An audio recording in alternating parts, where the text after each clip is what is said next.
What's up, everybody? I'm Michael Pittman. And I'm Amanda Pittman. And we are the Pittmans. Married life is awesome. We love it. Is it your favorite thing? My favorite thing. And it's totally my favorite thing because I'm married to her. Anyway, some of you guys asked us on social media how to handle certain situations in marriage. And some of them were pretty out of our league. We won't be attacking those anytime soon, like kids. But something that we felt like we could take on was our past. And so we're going to kind of give you guys the lowdown on our hookups, breakups, and checkups of our past. And I'm going to toss it over to Amanda to get it started. So we're starting off with the juiciest stuff, which is the hookups. And I just want to debunk a myth about your sexual past. The idea that you can hit it and quit it and leave it in the past is unrealistic. There are consequences for every action in relationships, and your sexual past affects your marriage. I've experienced that firsthand. Even though you've broken soul ties, and even though you've been distanced from your mistakes, and even though you've forgiven and been forgiven, Satan will try to attack your marriage via your past. I had an experience within marriage, even though it's only been 2 weeks, and it reminded me of a negative memory from a previous relationship, and it really tore me up. It brought about feelings of regret and remorse, and I wish that I submitted to God. I wish that I had waited for Michael, or whatever it may be. But rather than dwelling on it, I dwelled on the grace of God, and I prayed with my incredible man of a husband, and he led me through it and loved me through it, and we prayed and combated the attacks. It kind of leads me to the next point, which is you can overcome past mistakes through the grace of God, and it can be used for God's glory. That doesn't mean that you want to go around and act crazy and live up your young years, because, like I said, they will have consequences. They will have spiritual consequences. They'll have emotional consequences. And yes, they will have physical consequences if you get around enough. But I will say this.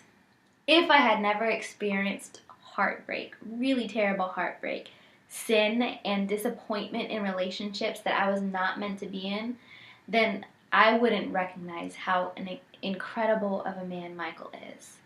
And I wouldn't recognize what a gift God has given me. God has truly made beauty from ashes in my life.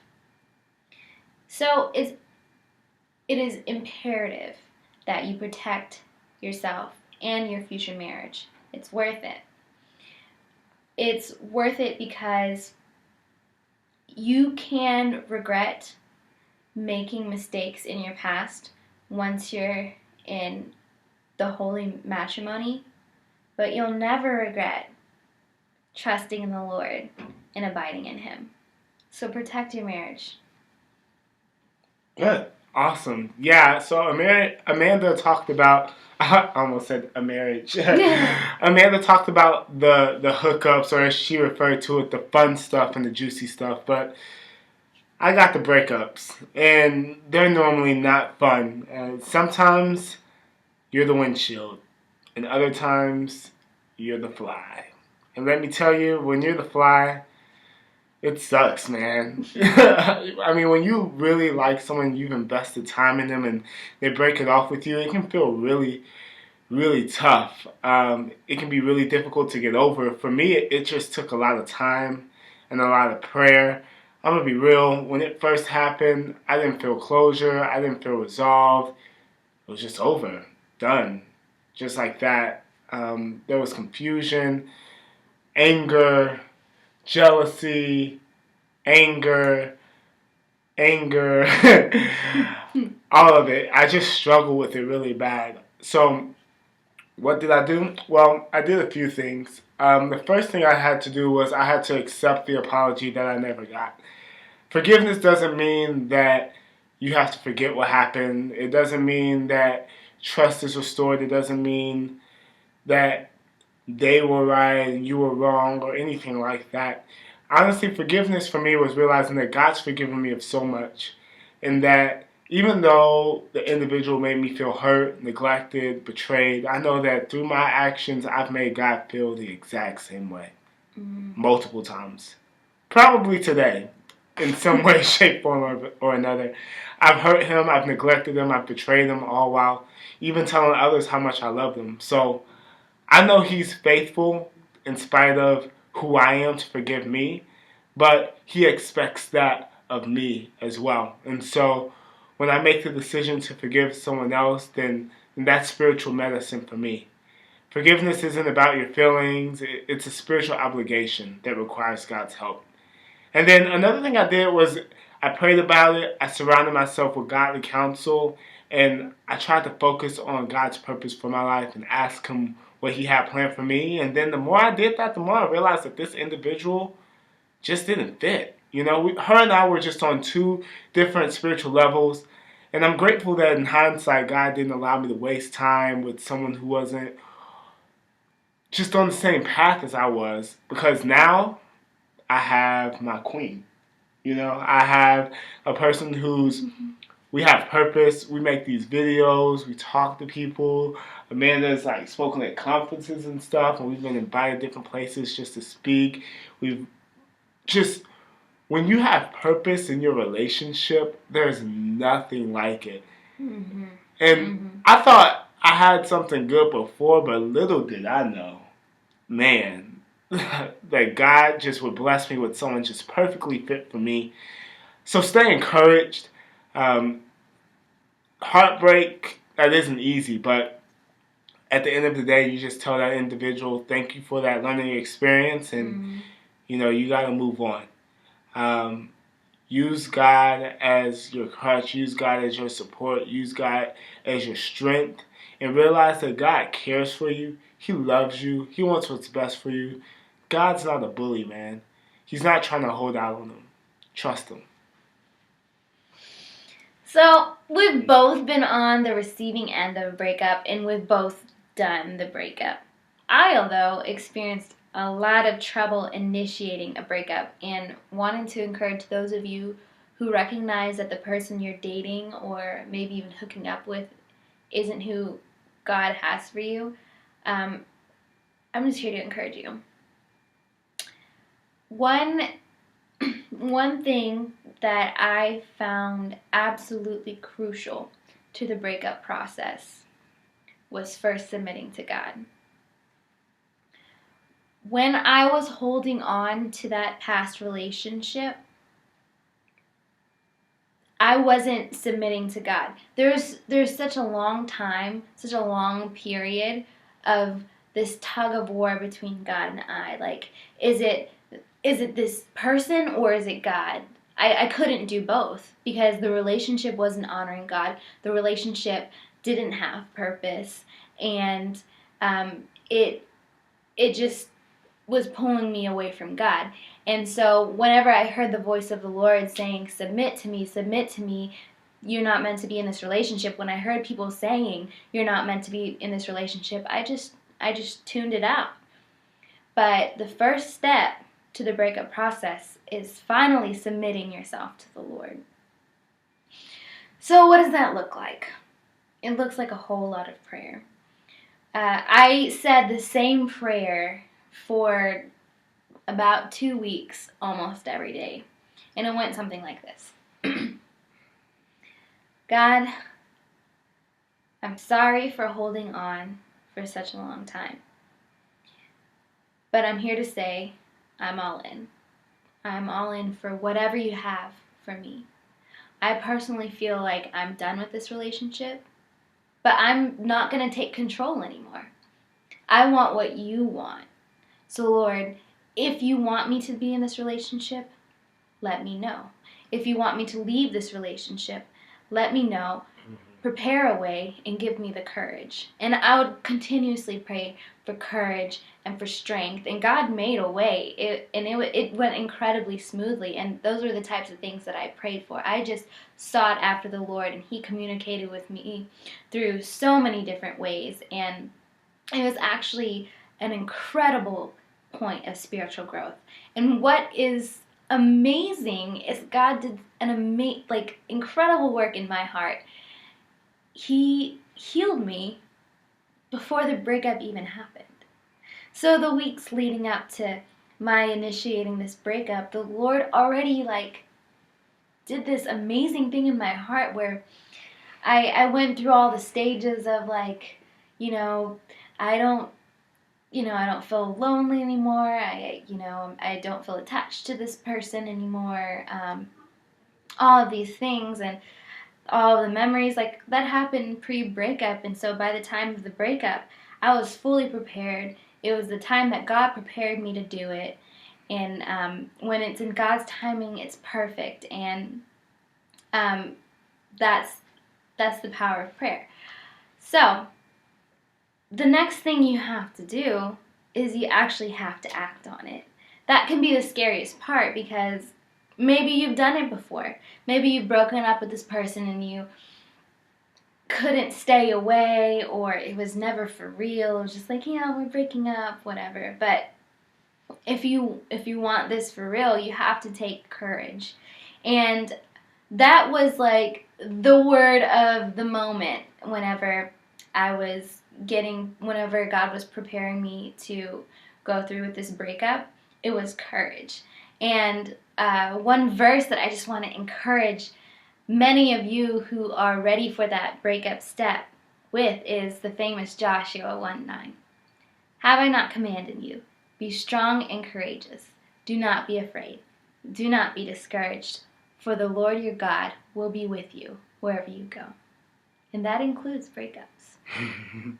So lastly, you have to cut all ties and look forward. So that means no checkups. You can talk about the checkups.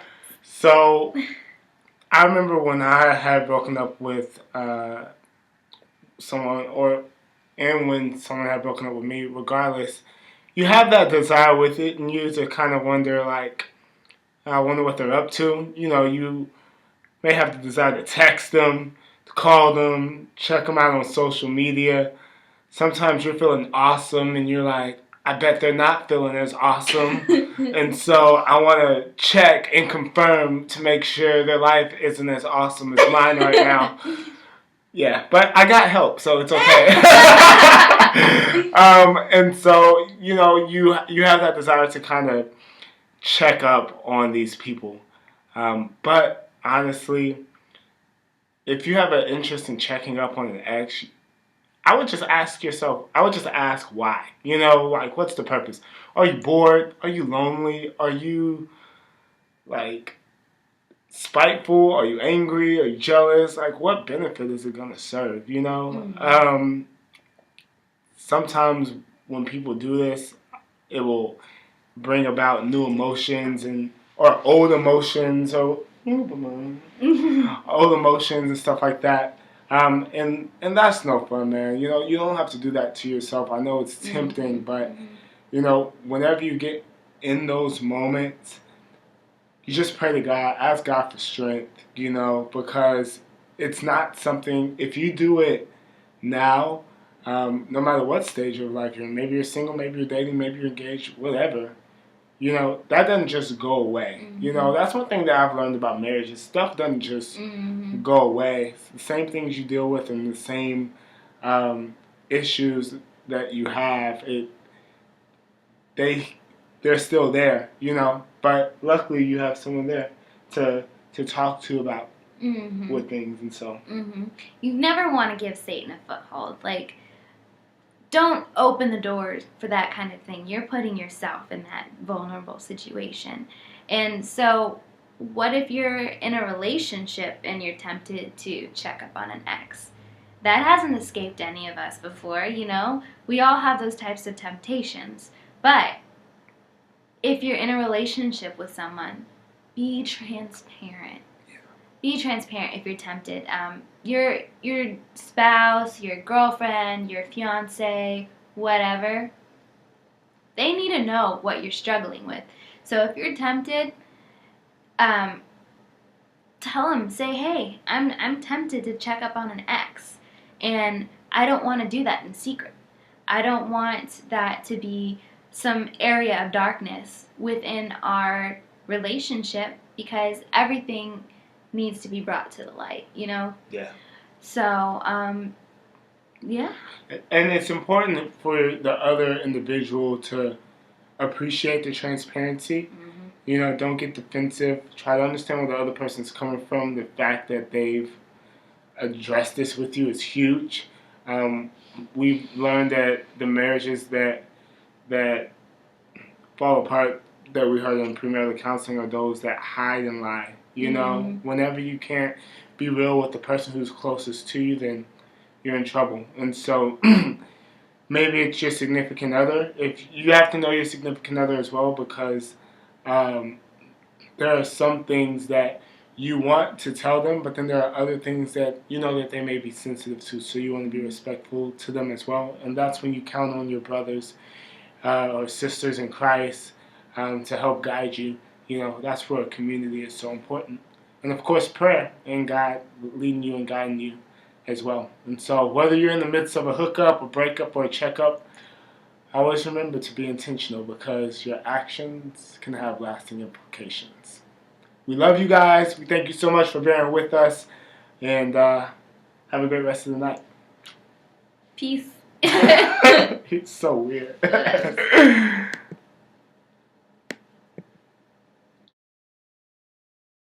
I'm Amanda. No. We have to start over. Yeah. I wasn't even ready. You started when I wasn't ready. Ready? No. Okay. From ashes in my life.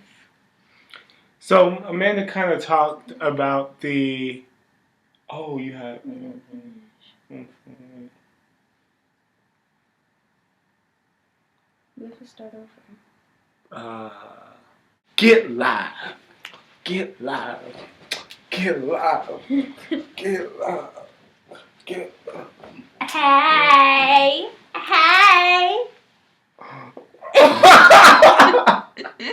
That's going in the blooper reel.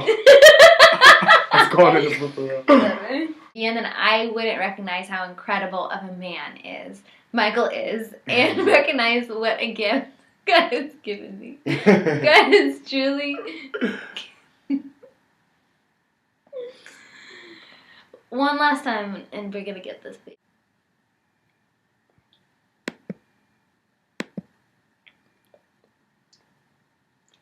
Is this...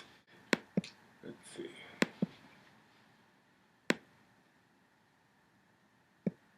It's gonna be awesome.